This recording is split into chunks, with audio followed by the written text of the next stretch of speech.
अंकित और अनु भाई बहन थे। माँ बाप के देहांत के बाद बड़ी बहन अनु ने दिन रात मेहनत करके अंकित की देखरेख की और उसे पढ़ा लिखा कर पैरों पर खड़ा किया था। दोनों भाई बहन खुशी खुशी रह रहे थे। एक दिन, दीदी मुझे जॉब मिल गई है। अरे वाह भैया, तेरी मेहनत सफल हुई। मेरी मेहनत नहीं दीदी, आपकी मेहनत। अगर पापा के निधन के बाद मेरी जिम्मेदारी आप न उठाती तो ये सब नहीं हो पाता। मेरी सफलता सिर्फ आपके बलिदान की वजह से है दीदी। कुछ महीनों बाद अंकित की शादी सीमा से हुई। सीमा बड़ी ही चालाकी से अनु से मीठा मीठा बोलकर घर का सारा काम करवा लेती थी और खुद अंकित के साथ घूमा फिरा करती थी।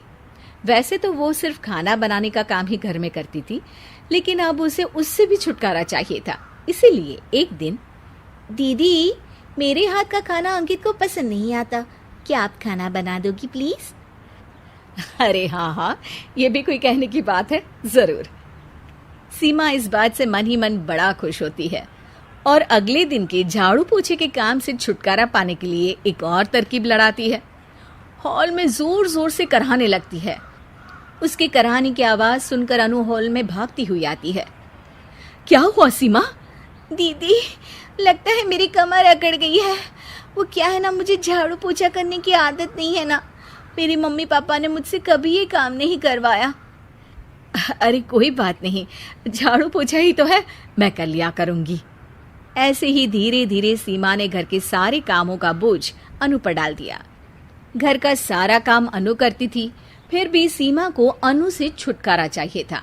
इसलिए एक दिन वो अंकित के ऑफिस से लौटने से ठीक पहले ढेर सारे कपड़े लेकर धोने का नाटक करने बैठ जाती है।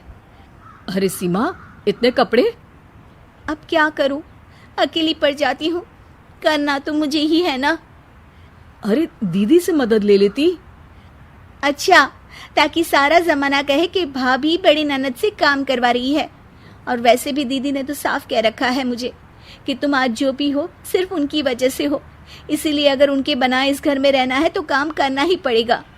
ये सब सुनकर अंकित को बहुत गुस्सा आ गया। उसने अनु को बुलाकर कहा, दीदी ये घर पापा ने बनाया था और इसमें मेरा भी हिस्सा है और मुझे वो चाहिए। ये सुनकर अनु को बुरा तो लगता है, मगर वो दूसरे ही दिन घर का बंटवारा करने के लिए वकील के पास चली जाती है। वहां से लौटते हुए अनु का एक्सीडेंट हो जाता है, जिससे वो दोनों पैरों से अपंग हो जाती है। अब मजबूरन उसकी पूरी देखरेख सीमा को करनी पड़ती है।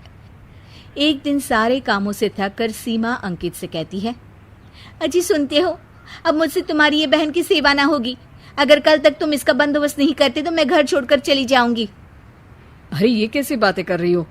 इस हालत में वो कहाँ जाएंगी? मैं कुछ नहीं जानती, बस कल ये इस घर में मुझे दिखनी नहीं चाहिए।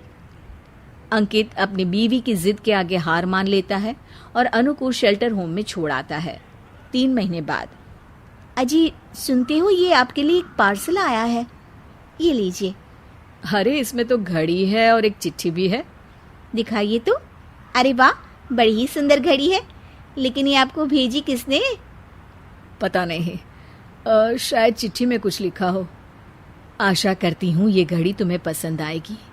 रक्षाबंधन की बहुत शुभकामनाएं, तुम्हारी दीदी अनु। चिट्ठी पढ़कर अंकित की आंखें भर आती है। मैं दीदी को लेने जा रहा हूँ सीमा। अरे घड़ी भेज तो दी उन्होंने, अब क्यों जाना उनके पास? देखा सीमा, दीदी हमसे दूर जाकर भी हमारे बारे में ही सोचती है, और एक हम है जो उनकी सेवा से बचने के लिए उन्हें शेल्टर होम छोड़ा है। तुम्हारी बातों में आकर मुझसे ये क्या पाप हो गया? मैं जा रहा हूँ दीदी को लेने, और जब मैं वापस आऊं तो तुम मुझे हमारे घर में मत दिखना। इतना कहकर अंकित अनु को लेने निकल जाता है। वहां पहुंचकर, दीदी मुझे माफ कर दो, मैं तुम्हें लेने आया हूँ। भाई आज तो राखी है, आज तो मैं मना कर भी नहीं सकती। दोनों घर पहुंचते हैं। अरे सीमा, तुम अभी तक यहीं हो? निकल जाओ इस घर से। अरे वाह अंकित, फिर वही गलती कर रहे हो तुम। सीमा, तुम कहीं नहीं जाओगी। दीदी मुझे माफ कर दो, मुझसे गलती हो गई। सीमा, आज ये समय माफी मांगने का नहीं है, राखी की तैयारी करने का है। चलो तैयार हो जाओ, तुम्हारे भैया के घर भी तो जाना है ना। ये सुन सीमा अनु के गले लग जाती है।